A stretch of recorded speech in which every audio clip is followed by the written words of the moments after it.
ऐतिहासिक दिन है गुजरात के लिए। हम लोग जा रहे हैं अभी छोटू भाई वसावा साहब के पास मिलने, बीटीपी के वरिष्ठ अधिकारियों को मिलेंगे और फिर जो आगे की बात होगी आपको बोल दिया।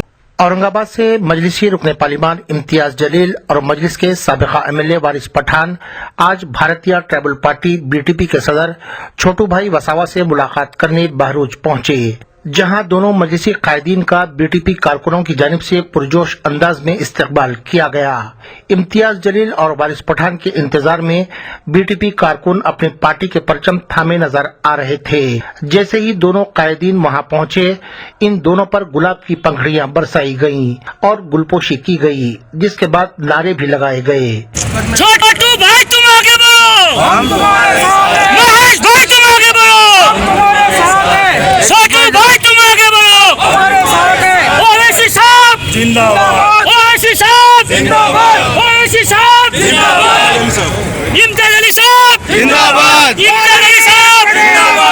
मजलिसी रुकने पार्लिमान इम्तियाज जलील और साबिका एमएलए वारिस पठान ने बीटीपी के सदर छोटू भाई वसावा से मुलाकात की और दोनों जमातों के इत्तेहाद की बात की।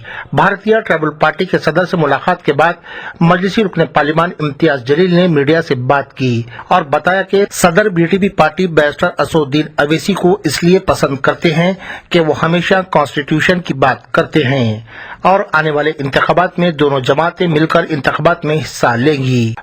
हमारा बजट भी नहीं मिलता है, हमको बहुत परेशानी करते हैं वो सरकार, इसलिए हमने सोचा कि ओवैसी साहब देश में जो लड़ रहे हैं संविधान लेकर, तो उसके साथ गठबंधन की जो बात हो रही है, इसलिए हम गठबंधन करके हमारा जो हक अधिकार जो है देश में जो छुपा रहे हैं, अभी नरेंद्र भाई मोदी की सरकार है। सुनिए इम्तियाज जलील की मुकम्मल प्रेस कॉन्फ्रेंस।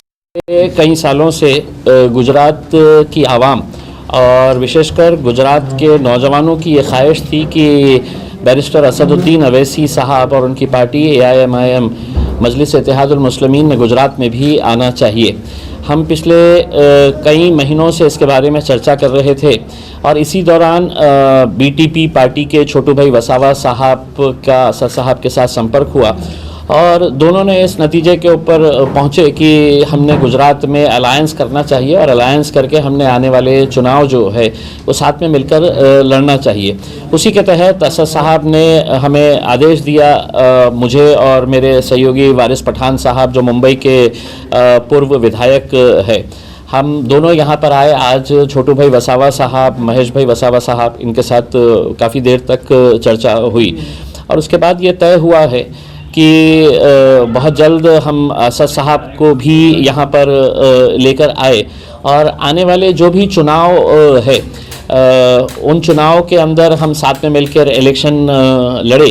कहाँ कहाँ पर लड़े, किस तरह का आगे की रणनीति होगी, ये हम बहुत छोटे से कार्यकर्ता है पार्टी के, ये जब छोटू भाई वसावा साहब और असदुद्दीन अवैसी साहब जब मिलेंगे, बैठेंगे, बात करेंगे तो आगे की इस बारे में चर्चा होगी। लेकिन हमें खुशी इस बात की है कि जब से ये घोषणा हुई है कि हम MIM पार्टी गुजरात में आ रही है, तो जो हमने लोगों का एक रिस्पांस देखा है कि लोगों के अंदर जो उत्साह हमको देखने को मिला है, वो ही उत्साह है जो आज हमारे को इस बात के ऊपर यकीन दिलाता है कि गुजरात की राजनीति के अंदर एक नया मोड़ आने वाला है।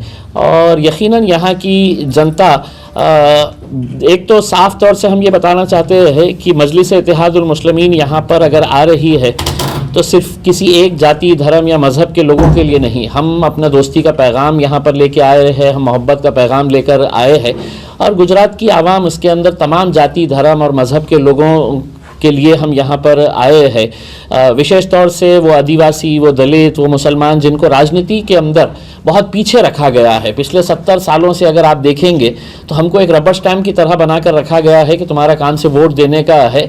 हम ऐवानों के अंदर यानी कि पार्लियामेंट में और असेंबली के अंदर हम जाकर बैठेंगे, तुम लोगों ने से वोट देना है करके।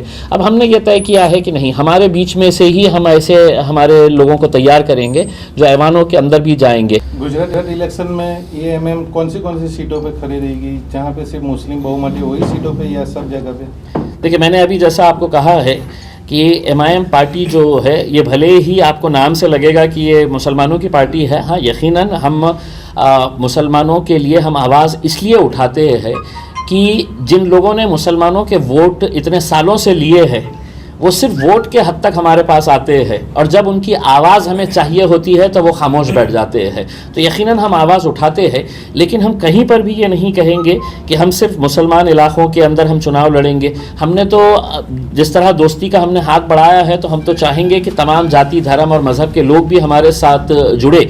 और जैसा छोटू भाई वसावा से मैंने एक सवाल किया कि आपको असद साहब के अंदर ऐसा क्या लगा कि हम साथ में आने का फ़ैसला लिए हैं, तो उन्होंने कहा है कि वो आदमी हमेशा संविधान की बात करता है। तो वो संविधान जिसके ऊपर हम आज यहाँ तक पहुँचे हैं और जिस संविधान की हर रोज़ धज्जियाँ उड़ाई जा रही है, जिस संविधान को बदलने की बात की जा रही है, तो उसके लिए यकीनन हम एक प्लेटफॉर्म के ऊपर आए हैं। इलेक्शन कितने सीटों के ऊपर होगा, कहाँ कहाँ होगा, ये हमारे लिए बहुत ज़्यादा मायने नहीं रखता है। हमारे लिए मायने ये रखता है कि हमारी आवाज़ भी बुलंद होनी चाहिए। उस इरादे से हम यहाँ पर आए हैं। इलेक्शन के टाइम पे एमआईएम को क्यों बीजेपी का बी पार्ट बताते हैं विपक्ष वाले? एक कहावत है, आपने सुने क्या नहीं पता नहीं है, नाच न जाने आंगन टेढ़ा बोलते हैं। उसमें जहाँ पर भी इनको कहीं पर भी कहीं जमता नहीं है तो हमारे ऊपर कर देते हैं कि ये आए हैं। तो उसमें हमने 70 सालों से मजलिस कभी आई है यहाँ पे? आप बताइएगा कि गुजरात के अंदर कभी एमआईएम पार्टी ने इलेक्शन लड़ा है? फिर भारतीय जनता पार्टी कैसा जीत कर आ रही है? हमको तो ऐसा लगता है कि अब ये कांग्रेस वालों ने ही सुपारी ले लिए है कि जब तक हम पूरी कांग्रेस है तो हम भारतीय जनता पार्टी के गोद में छोड़ेंगे नहीं, तब तक दम नहीं लेंगे कर, और इल्ज़ाम हमारे ऊपर लगाते हैं करके। अब हमारे को देखिए, ना तो जनता को इसका कोई फ़र्क पड़ता है ना हमको कोई फ़र्क पड़ता है। आपको जो बोलना है आप बोल दीजिएगा। अब हम आए हैं, डट कर लड़ेंगे, डट कर भिड़ेंगे और यकीनन उन लोगों की आवाज़ बुलंद करेंगे, उन लोगों की आवाज़ खत्म होगी।